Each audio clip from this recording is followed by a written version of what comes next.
अस्सलाम वालेकुम रहमतुल्लाहि व बरकातुहू।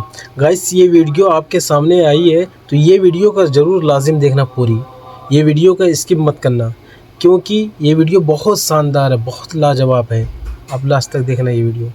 रमज़ान में शैतानों को कैद कर दिया जाता है, ये हदीस सब जानते हैं, लेकिन कैद किए जाने के लिए जो लफ्ज़ इस्तेमाल हुआ है वो नहीं है जो आप समझते हैं, और यही बात समझाती है कि रमज़ान में भी हमसे गुनाह क्यों होते रहते हैं। बुखारी की हदीस है कि नबी अकरम सल्लल्लाहु अलैहि वसल्लम ने फरमाया कि जब रमज़ान शुरू होता है तो जन्नत के दरवाजे खोल दिए जाते हैं, जहन्नम के दरवाजे बंद कर दिए जाते हैं और शैतानों को जकड़ दिया जाता है। वहाँ लफ्ज़ इस्तेमाल हुआ है सुफ़िदत, इसका मतलब है जंजीर में जकड़ देना, लेकिन ये आम जंजीर नहीं होती। खास तौर पर उस हालत को सफद कहते हैं जब हाथ और पांव दोनों को एक साथ बांध दिया जाए, यानी मुकम्मल पाबंदी, कोई हरकत नहीं, बिल्कुल आजादी नहीं। तो फिर जब शैतान हरकत नहीं कर सकते, न वो वसवसा डाल सकते हैं, न वो तुम तक पहुंच सकते हैं, फिर भी तुम गुनाह क्यों करते हो? याद रखो, क्योंकि शैतान सिर्फ ट्रेनर था। 11 महीने तक वो वसवसे डालता रहा और तुम मानते रहे बार बार, यहाँ तक कि आदत को अब उसकी जरूरत ही नहीं रही। अब तुम उसके कहे बगैर ही स्क्रोल करते हो, उसके उकसाए बगैर ही गीबत करते हो, उसके कंबल डाले बगैर ही तुम फजर की नमाज छोड़ देते हो। उसने तुम्हारे नफ्स को तरबियत दी, अब तुम्हारा नफ्स खुदकार ऑटो पायलट पर चल रहा है। यही रमजान का असल तोहफा है, शैतानों को जकड़ दिया जाना, ताकि तुम साफ देख सको कि कौन सा अमल उस शैतान की तरफ से था और कौन सा तुम्हारा अपनी तरफ से। रमजान में तुम जो भी गुनाह करते हो वो एक आईना है, वो शैतान नहीं था, वो तुम्हारा अपना अमल था। रमजान सिर्फ शैतानों से हिफाजत का नाम नहीं, ये एक मुहासबा है। जब वो जकड़ दिया गया तो कौन से गुनाह खुद ब खुद खत्म हो गए, वो उस शैतान के थे, और कौन से गुनाह बाकी रह गए वो तुम्हारे हैं, उन्हीं को तुम्हें दुरुस्त करना है। रमजान के बाद जंजीरें खुल जाएंगी, वो वापस आएगा, लेकिन अब तुम जान चुके हो कि कौन सी कमजोरी उसका वसवसा है और कौन सी कमजोरी तुम्हारी अपनी आदत है। इन 30 दिनों को इस्तेमाल करो उन आदतों को दुरुस्त करने के लिए जो तुम्हारी अपनी है, क्योंकि जब जंजीरें खुल जाएंगी तो शैतान को सिर्फ उन्हीं चीजों को धक्का देना होगा जो पहले ही झुकी हुई हैं। शैतान के सामने झुकना बंद कर दो, और ये तभी मुमकिन होगा जब तुम कुरान में अपने आप को देखोगे, क्योंकि रमजान के अंदर कुरान इसलिए नाजिल किया गया ताकि तुम कुरान के जरिए खुद को सुधार सको। तो अपने दिलों में बिठा लो कि ये रमजान सिर्फ महीना नहीं बल्कि खुद को पहचानने का एक मौका है। अगर हम ये मौका भी गंवा देते हैं तो शायद हमसे ज्यादा बदनसीब इस दुनिया पर कोई नहीं होगा।